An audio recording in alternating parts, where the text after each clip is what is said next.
Welcome to the podcast, ES Midweek Update, your Wednesday appointment for cyclical and volume analysis on ES, the S&P 500 mini futures contract.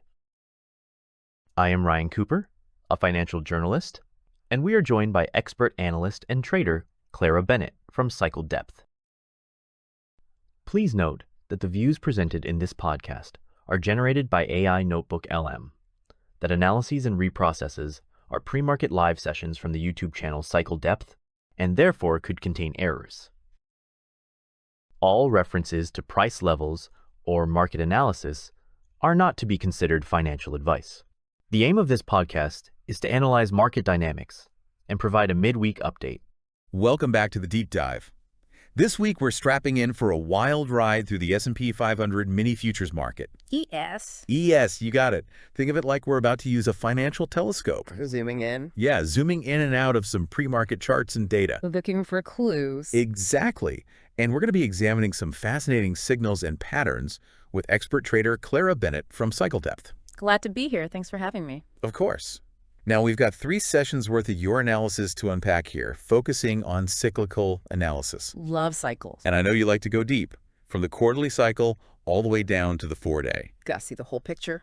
Exactly. So let's set the stage. What are those longer-term cycles hinting at right now? Anything surprising you in this pre-market data? Well, let's talk about that quarterly trend line crossing above the semestral one. Oh. You ready for this? Oh. That's actually triggering what we call a long semestral cycle signal. Okay, hold on. Let's unpack that a little. Sure. What does a semestral cycle signal even mean? And why should our listener even care? Well, it's all about spotting those bigger market swings. Yeah. The ones that play out over 6 months. Gotcha. Typically, when we see this particular signal, it hints at a potential retest of recent lows. Interesting. Now, what makes this interesting is we're also seeing ETFs and the SPX itself. The S&P 500 index. The S&P 500 index hitting new highs at the same time. So we've got kind of a tug of war going on here. Yeah, you could say that. Long-term signals hinting at one thing, short-term action saying something else. That's exactly what makes the current market so fascinating. I can see that. Okay, so we've got this backdrop of potential bearish signals on the longer-term view. If you're looking at it that way. Now let's zoom in. Let's do it. Your analysis also dives into the 4-day cycle, and that one seems pretty active, especially with economic news coming out. Oh, yeah, definitely. What are you seeing there? So the 4-day cycle is currently projecting upwards, and that's being driven by what we call consecutive upward breaks. Okay. In the 12-hour swings. And this is where it gets really interesting for our listener. Those 12-hour swings. Yeah. What exactly are they telling us about where the market might be headed? Well, think of them like puzzle pieces. Okay. Building the bigger picture of the 4-day cycle. Right. And what I've noticed is that these 12-hour swings, they are dictating the overall direction of the market right now. That's interesting. So they really are those building blocks. They are. Okay. But we've also observed the 4-day cycle reaching a top with maximum buying pressure. Oh, interesting. So even with the upward movement, there are hints that this momentum might be about to shift. It might be. It might be. Could we be seeing a pullback before the market makes its next move? That's the million-dollar question, right? That's the million-dollar question that I'm sure a lot of our listeners are thinking about right now. Absolutely. So let's get specific for our listener who's probably itching to make a move. Okay. What price levels should they be watching for a possible entry point? Are we talking long setups, short setups, or is it just too early to tell? Well, I'm watching 2 key levels very, very closely, 60-40 and 60-60. Okay. And around 60-40, you really want to be looking for buy signals using the force index combined with delta volume. Hold on. Let's break that down for a second. Sure. I know our listener is familiar with trading, but even I need a reminder sometimes. Of course. What's the force index telling us? And how does delta volume factor into all of this? Well, the force index is all about capturing the power behind price movements. Okay. By looking at the interplay of price change, volume, and direction. So it's really cutting through the noise to see if a move has legs. Exactly. Is it a real move or is it just, It's just a head fake. Exactly. Okay. And then delta volume adds another layer. Okay. It tells us whether buyers or sellers are more aggressive. I see. By looking at the difference between buying and selling volume. So it's not just about price. No. It's about the story that the volume's telling too. The volume tells the story. Okay. Now, around that 60-40 level, if you see a strong surge in buying volume, especially if we get a positive crossover on that force index, that could be a good entry point for a long position. Okay. On the flip side, if we see a strong surge in selling volume around 60-60, combined with a negative divergence on that force index, well, that could suggest a short setup is brewing. Gotcha. So we've got our buy and sell signals. Right. Now, you can't talk about the ES without mentioning the news. The news. Oh, yeah. I've got the consumer confidence report coming out today. And of course, everyone's waiting on the Fed's interest rate decision. Big day. How do you see these announcements potentially playing into the ES, especially given all these signals we've already talked about? These are major market movers for sure. Absolutely. So the consumer confidence report, it gives us insight into how people are feeling about the economy. Right. If the data comes in strong, we can see a boost in the market. Okay. But if the data is weak, well, that could trigger a pullback as investors get spooked. It all comes down to psychology in the end, doesn't it? It really does. How people are feeling, how they're reacting. Absolutely. Now, then there's the Fed. The big one. While a rate hike seems to be priced in, Yeah, pretty much. the real show will be Fed Chair Powell's commentary. Oh, for sure. His tone, his outlook Huge. can send shockwaves through the markets, even if the rate decision itself is as expected. Absolutely. So what are we listening for? Is he hawkish, suggesting more rate hikes are coming? Or is there a hint of dovishness, maybe a pause or even a pivot on the horizon? What does this all mean for our listener trying to make sense of this pre-market landscape? That is the question, isn't it? It is. The question on everyone's mind. Right. We need to be ready for any scenario. Okay. If Powell sounds hawkish, signaling more rate hikes down the line, then we could see a sell-off, especially in riskier assets like the ES. I see. But if he hints at a pause or a pivot, Okay. suggesting the Fed is becoming more cautious, then we could see a relief rally. What? And remember, all of this is happening against the backdrop of those cyclical patterns and key levels that we've already discussed. It's a lot to digest. It is. We've got these long-term bearish signals, but also short-term setups that could play out in either direction. That's right. Plus, we had these major news announcements that could shake things up even further. Absolutely. It's going to be a big week. So what's your final advice to our listener who's trying to navigate this pre-market chaos? Well, What are the key things to watch? And how should they be approaching the ES this week? my advice, stay nimble and adaptable. Watch those 12-hour swings closely. They're giving us a real-time pulse of the 4-day cycle's momentum. Pay close attention to the volume and the force index, especially around those key levels of 60-40 and 60-60. And remember, with these news events coming up, we could see some big moves. So manage your risk. Don't chase every fluctuation. Have a plan, stick to it, but be ready to adapt as the market unfolds. So essentially, eyes on the charts, ears tuned to the news, fingers hovering over those buy and sell buttons, but with a clear plan and a level head. You got it. And perhaps most importantly, remember, trading is a marathon, not a sprint. Wise words from a seasoned trader. Yeah. You've mentioned something that I want to rewind to for a second. You talked about the possibility of the market retesting those recent lows. What exactly happened during that period, and what clues could it offer about what might lie ahead? You're talking about those events around January 13th, when the market took a pretty significant dip. Yes, that's the one. It felt like a bit of a shakeout after the market's strong start to the year.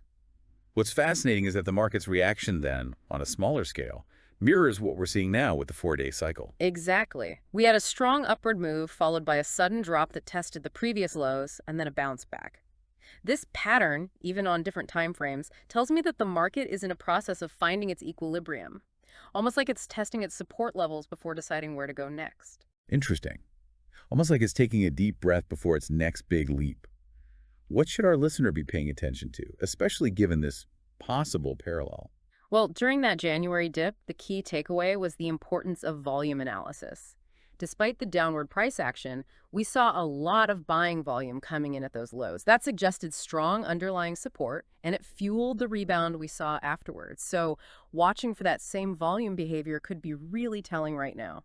So volume really is the key to unlocking the market's true intentions. It tells us whether those price movements are driven by genuine conviction or just fleeting sentiment. Precisely. In this context of a potential retest, if we see strong buying volume at the lows, That's a powerful sign that the bulls are still in control and a rally might be on the horizon. Okay, that's something I'm adding to my watch list. So now I want to get into some of the specifics from those 3 pre-market sessions you analyzed. You mentioned some intriguing patterns in how those 12-hour swings were behaving within the 4-day cycle. Can you walk us through what you were seeing? Absolutely. Remember, the 12-hour swings are those building blocks of the 4-day cycle. What's fascinating is that we saw this interplay of breakouts, pullbacks, and how volume played into each of those moves. For instance, on January 27th, there was a clear upward break in one of those 12-hour swings. That pushed the price above the 60-60 resistance level we talked about earlier. But here's the thing. That breakout wasn't immediately followed by a sustained rally. Instead, we saw a pullback, almost as if the market was testing the strength of that breakout. A classic test and retest scenario. This is fascinating because it shows that even within these shorter time frames, the market has its own logic, its own way of confirming or denying a move. Exactly. And what was crucial during that pullback was the volume behavior. Instead of seeing a surge in selling volume, which would have indicated weakness, we observed relatively low volume. This suggested that the sellers weren't really convinced about the downward move, and it paved the way for the rally that followed. This highlights a crucial point for our listener. Paying close attention to volume during pullbacks can reveal hidden buying opportunities. It can tell us whether a move is likely to continue or fizzle out. That's a great way to put it. And then during the next 12-hour swing, we saw that bullish sentiment confirmed. The price broke above the previous high with a surge in buying volume. That told us the upward momentum was resuming. Okay, so reading those volume clues is essential. Now, you've highlighted 60-40 and 60-60 as key levels. Can you explain why these levels are so important and how they actually played out during those 3 pre-market sessions? These levels are what we call pivotal support and resistance zones.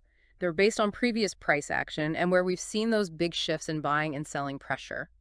On January 27th, 60-40 acted as a springboard for that initial rally. We saw strong buying volume come in around that level, pushing the price higher and establishing it as a support zone. Later, we saw the price test that level again during the pullback, but the lack of selling volume, as we mentioned, confirmed its strength and set the stage for the next leg up. So that level held firm, which is a good sign for the bulls. Now, you mentioned 60-60 is a bit more complex. What's the story there? Right, 60-60 initially acted as resistance, and the price struggled to break above it. However, once that breakout occurred, the roles flipped, and it became a potential support zone. This is a common phenomenon in technical analysis, something we call a role reversal. So the market's perception of a price level can change based on its behavior. What was once an obstacle can become a source of support, and vice versa. It's almost like the market has a memory. Exactly. And understanding these shifts in perception is crucial for identifying potential trading opportunities. In this case, if the price were to revisit the 60-60 area after the breakout, we'd want to watch closely for signs of buying support. If we see strong volume and a positive force index reading, it would suggest that the level is holding and a further rally is likely. So it's all about those confirmations, those additional clues that tell us whether a level is truly holding or breaking. We need to see the evidence before jumping in. Precisely. Trading is a game of probabilities, not certainties. We use these technical tools and indicators to try and stack the odds in our favor. I love how you bring it back to that concept of probability.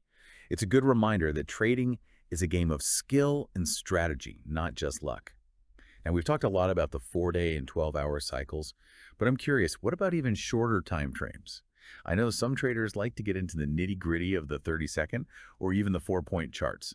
Any interesting observations from those super fast time frames? Absolutely. While those ultra-short timeframes might seem chaotic, they actually offer a fascinating glimpse into the microdynamics of the market. For example, on the 30-second chart, I was particularly interested in something called delta volume. Okay, remind me, what exactly is delta volume telling us, and how can it be helpful for traders even in those super fast time frames? Delta volume measures the difference between buying and selling volume on every single price tick. So think of it like a high-speed camera capturing the market's every move. Got it. So we're seeing those split-second shifts in buying and selling pressure. What stood out to you in the delta volume during those pre-market sessions? What fascinated me was that even within those tiny 30-second windows, we could see patterns of buying and selling pressure emerging. For instance, I often saw clusters of positive delta volume right before breakouts, suggesting that aggressive buyers were accumulating positions in anticipation of a move. So those subtle shifts in delta volume were like early warning signs of potential breakouts. Exactly. It's like spotting the footprints before the animal emerges from the bushes. I love that analogy. Yeah. Now, what about the 4-point chart? What were we watching there? The 4-point chart is where I like to observe the order book, which is a real-time display of all the buy and sell orders at various price levels. It's like peeking into the engine room of the market, seeing how those orders are stacked up and how much liquidity there is at each level. So it's not just about price, but about the forces behind it. Precisely. What stood out was that during periods of strong momentum, the order book would often become imbalanced. We'd see either a surplus of buy orders or sell orders. This imbalance would then fuel the price movement, creating a self-reinforcing cycle. So it's like a snowball effect. The more the price moves in one direction, the more orders pile up, pushing it further and further. What does this mean for our listener, especially in terms of navigating these short-term fluctuations? Recognizing these order book imbalances can be incredibly valuable, especially in fast-moving markets like the ES. It allows traders to anticipate potential breakouts, reversals, or even just periods of increased volatility. But again, it's important to remember that these are just clues. Right. Trading is all about piecing together those clues to see the bigger picture. Now, we've spent a lot of time in the technical weeds, but let's zoom out for a second. You've mentioned that the ES doesn't exist in a vacuum. There are broader economic and geopolitical factors at play. What are those bigger forces that could influence the ES? And how should our listener be thinking about them? Well, one factor that's been significant is the recent strength of the US dollar. A strong dollar can actually weigh on the stock market, as it makes U.S. exports more expensive, potentially hurting those corporate earnings.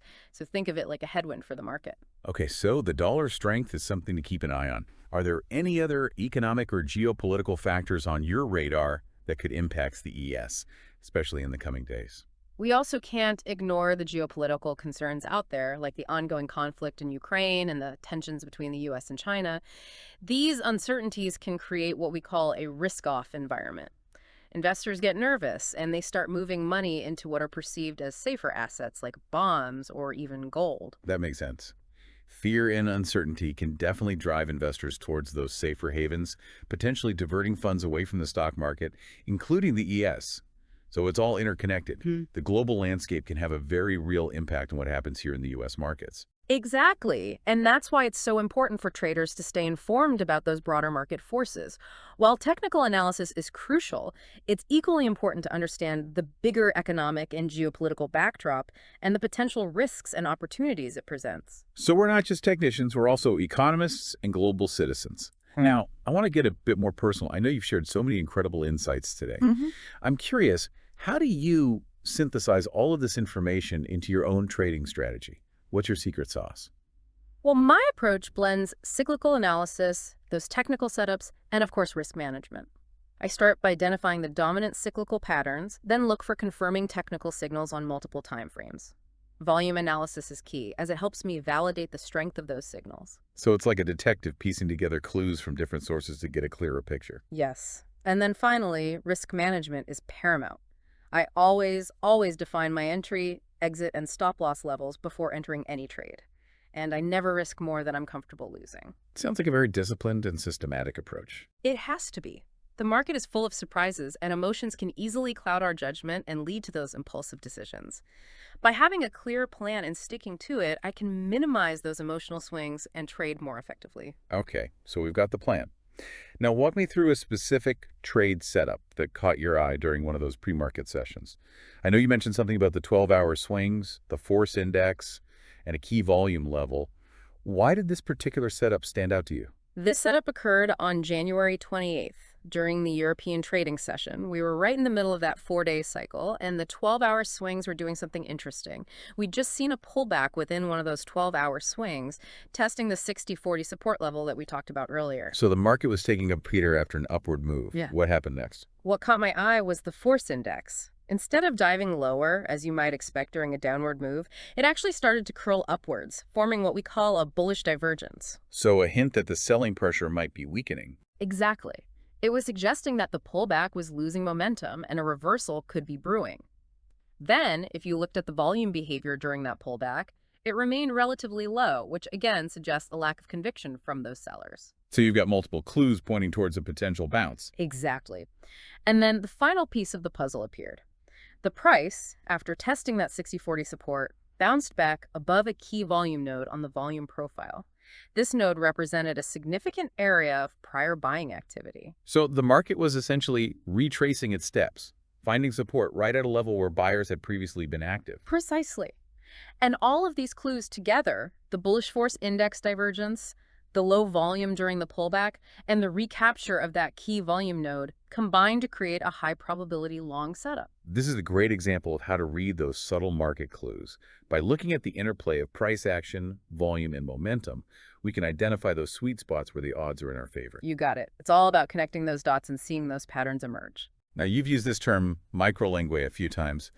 I'm curious, what do you mean by that, and how do those microlinguae factor into your analysis? Microlinguae is a term I use for those tiny, often overlooked price patterns that can give us valuable clues about the market's underlying dynamics.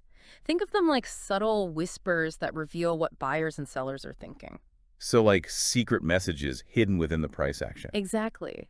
One great example was on January 13th. During the formation of that quarterly low, we were watching those 12-hour swings within the 2-day cycle, and something unusual happened. I'm on the edge of my seat. What did you see? The price made a new low, then bounced back slightly. Now, on the 30-minute chart, it formed what we call a bullish engulfing pattern. But what made this pattern really significant was the volume behavior. Instead of seeing surge in buying volume, as you'd typically expect with a bullish engulfing pattern, we actually saw a decrease in volume. Wait, so even though the price was moving higher, the lack of volume was actually a bearish signal. That's right. It was a classic sign of a buyer exhaustion microlingua. It was a subtle clue that the rally might be short-lived. And sure enough, the price reversed course and continued downward, eventually forming that quarterly low we talked about. It's amazing how those tiny details, those whispers, can have such a big impact. Recognizing those microlinguae can give us a real edge in anticipating reversals or continuations before they become obvious to everyone else. Absolutely. It's all about developing that keen eye for detail, recognizing those subtle patterns that most traders might miss. Now, you've talked about having a trading plan and sticking to it. But we're all human, right? We have emotions, and sometimes those emotions can get in the way of making smart trading decisions. How do you personally manage those emotions, especially during those volatile market swings, or even worse, during a losing streak? Managing emotions is probably one of the most crucial parts of trading successfully. The market is designed to exploit our psychological weaknesses, triggering those feelings of fear and greed. So step one is awareness. Recognize those emotional swings are going to happen. Don't beat yourself up when they do. Right. So it's not about suppressing emotions, but about having a game plan to deal with them, almost like having an emotional first aid kit. I like that. And one of the best tools in that emotional first aid kit is a well-defined trading plan. This plan is your guide. It tells you when to enter a trade, when to exit, how much to risk. It basically helps you take the emotion out of your decisions. So it's like having a set of rules to follow, so you don't have to make decisions in the heat of the moment. Exactly. And remember, even with a plan, you've got to stick to it, especially when things get rough. Don't start chasing losses or getting greedy when you're winning. Easier said than done, I know. Are there any other tools we can add to our emotional first aid kit? Absolutely. Another crucial one is managing your risk. Never risk more than you can afford to lose, and use stop-loss orders to protect your capital. Knowing that you have a safety net in place can help you stay calm and avoid making impulsive decisions driven by fear. So it's like having a seatbelt on while driving it. Won't prevent all accidents, but it can certainly minimize the damage. Precisely. And finally, remember to take breaks. The market can be all-consuming, and it's easy to get caught up in the heat of the moment. Step away from the charts regularly, recharge your batteries, and come back with a fresh perspective. Absolutely. And finally, remember to take breaks. The market can be all-consuming, and it's easy to get caught up in the heat of the moment. Step away from the charts regularly, recharge your batteries, and come back with a fresh perspective. That's such valuable advice, Clara. Sometimes the best trade is no trade at all, especially when our emotions are clouding our judgment. Absolutely. It's all about finding that balance between engagement and detachment, between analysis and intuition. Trading is a journey, not a destination, and managing our emotions is crucial for navigating that journey successfully. Couldn't agree more. Now, I want to shift gears a bit. You've mentioned the importance of market context. That technical analysis alone isn't enough. We need to be aware of what's happening in the broader economy and geopolitical landscape. Can you give some specific examples of how those factors might actually influence the ES and what our listeners should be watching out for? Of course. The ES is part of this global financial system, and it's inevitably influenced by macroeconomic trends and geopolitical events. For instance, economic data releases like GDP growth, inflation, or those employment figures can really impact market sentiment and volatility. A strong jobs report might boost confidence and lead to a rally in the ES. On the flip side, a disappointing inflation reading might trigger fears of a recession and trigger a sell-off. So it's like the market is reacting to the economic pulse of the world. Exactly. And then there are those geopolitical events, things like wars, political instability, and trade disputes. These can create uncertainty in what we call risk aversion, which can lead investors to seek out those safer havens and potentially divert money away from the stock market, including the ES. So even events happening thousands of miles away can have ripple effects on the ES. Absolutely. It's all interconnected, and that's why it's so important for traders to stay informed about these broader market forces. While technical analysis is crucial, it's equally important to understand that fundamental backdrop, those potential risks, and of course, opportunities it presents. So we're not just technicians, but also economists and global citizens. It's about connecting those dots, understanding how those global trends can impact our trading decisions. Now, speaking of trading decisions, let's talk about something that can be a real game changer, something you've already touched on. Risk management. What are your top tips for our listeners on how to implement effective risk management strategies? Risk management is absolutely the cornerstone of successful trading. It's not about avoiding losses altogether, because that's impossible. Instead, it's about minimizing those losses and protecting your capital so you can stay in the game for the long haul. So it's like having a safety net while walking a tightrope. It won't prevent you from falling, but it'll certainly soften the impact. Exactly. One of the most effective risk management tools is something we call a stop-loss order. This order automatically sells your position when the price reaches a certain level, putting a limit on your potential losses. So it's like an emergency brake for your trades. Precisely. And it's so important to set your stop-loss levels strategically, based on your own risk tolerance and the volatility of the market. Don't set them too tight, or you'll get stopped out on normal market fluctuations, those little bumps in the road. But don't set them too loose, or you'll risk those big losses if the market turns against you. Right, so it's finding that sweet spot, protecting your capital, but also giving your trades some room to breathe. What about position sizing? That's another critical piece of the puzzle. Position sizing refers to how much capital you allocate to each trade. Never risk more than a small percentage of your total trading capital on any single trade. A good rule of thumb is to risk no more than 1–2%. So it's like diversifying your portfolio, but on a trade-by-trade basis. Spread the risk, weather those inevitable losses, and ultimately stay in the game. Exactly. Trading is all about surviving those inevitable losing streaks, so you can be there for the winning ones. Great advice. You've used this term buyer exhaustion a few times. Can you explain what that means and how traders can spot those signals before it's too late? Buyer exhaustion happens when the buying pressure in the market starts to fade, even though the price might still be moving higher. It's like a car running out of fuel. It might coast for a bit, but eventually it's going to come to a stop. So it's a sign that the upward momentum is starting to lose steam. Even though the price might be telling a different story, the volume is giving us a heads up. Precisely. One of the key indicators of buyer exhaustion is volume. If the price is going up, but the volume is declining, that's a red flag that the buyers are getting less enthusiastic. What a great visual. Almost like a party where the music is still playing, but the guests are starting to head for the exits. Exactly. And keep an eye on price action, too. If the price is making higher highs, but each new high is accompanied by lower volume, that's another sign that the buyers are struggling to push the price higher. So it's like a climber who's getting weaker with each step they take. When we see these signs of buyer exhaustion, what should our listener be doing? It's definitely a time to proceed with caution. Doesn't always mean the market is about to reverse course, but it does suggest that the upward momentum is fading. So it's a yellow light, not necessarily a red light. Exactly. It's all about being aware of those subtle market signals and adjusting your trading strategy accordingly. Now, you've mentioned the order book a few times, and I know some of our listeners might be wondering what exactly it is and why it matters. Can you give us a quick crash course on the order book? Absolutely. The order book is essentially a real-time snapshot of the supply and demand for the ES at any given moment. It shows us all the buy and sell orders that have been placed at various price levels.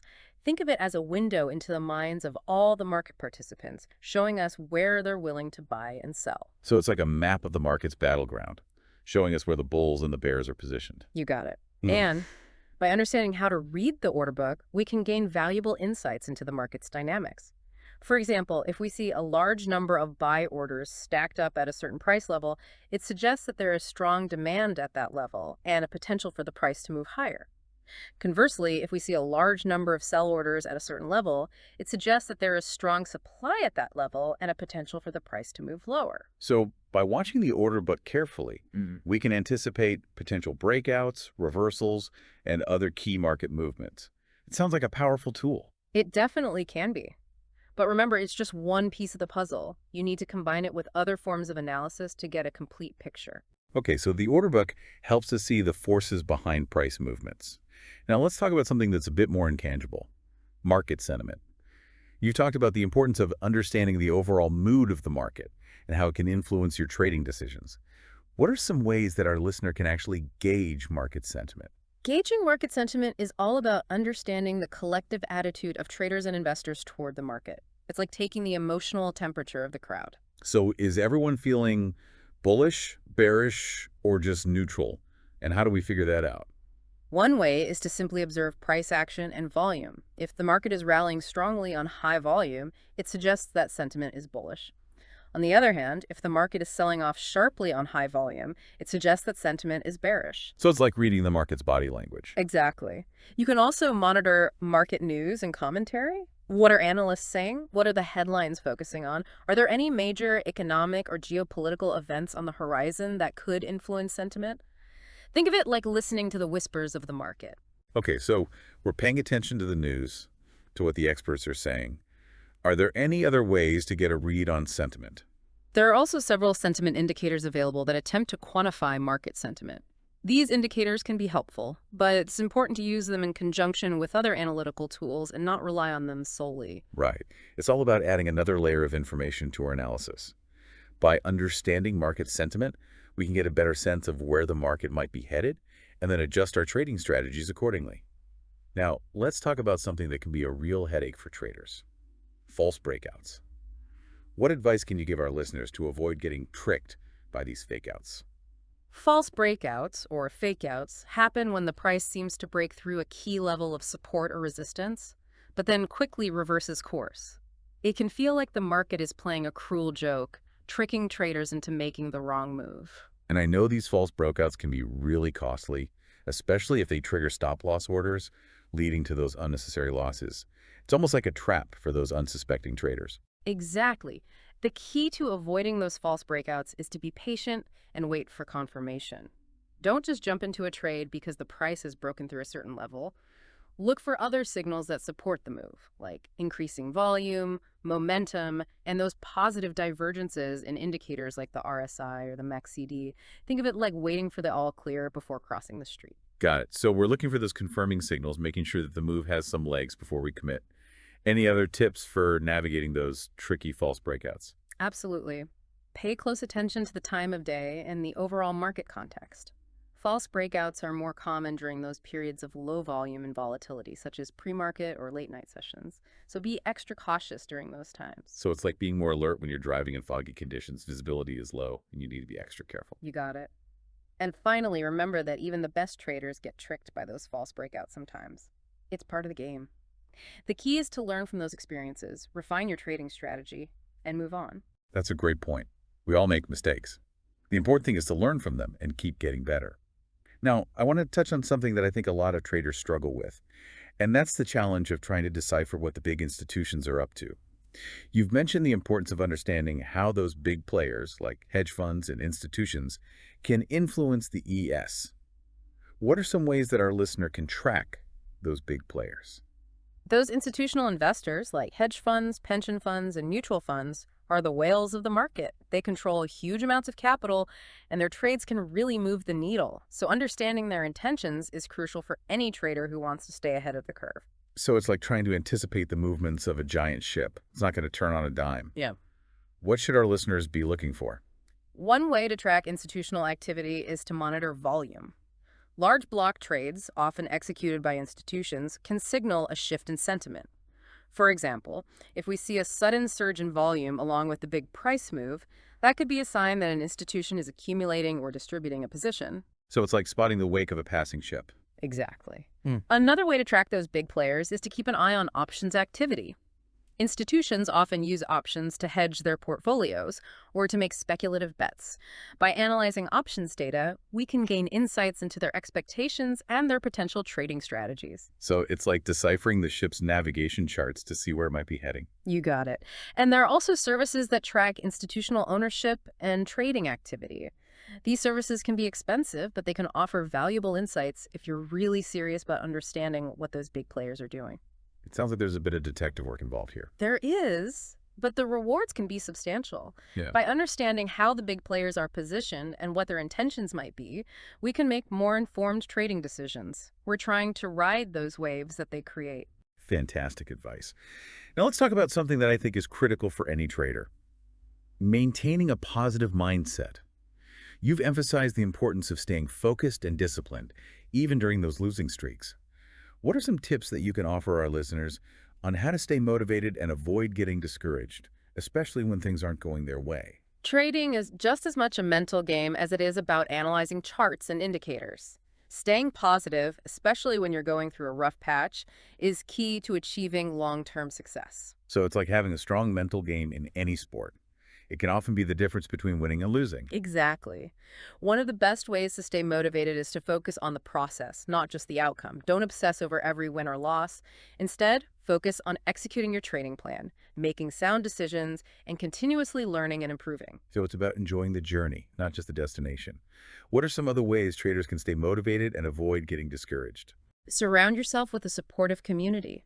Connect with other traders, share ideas, learn from each other's experiences, and celebrate those successes together. So it's like having a team to cheer you on and keep you accountable. Exactly. And don't forget to take care of yourself. Get enough sleep, eat healthy, exercise regularly, and take those breaks from trading when you need them. A healthy mind and body are essential for peak performance, especially in a demanding field like trading.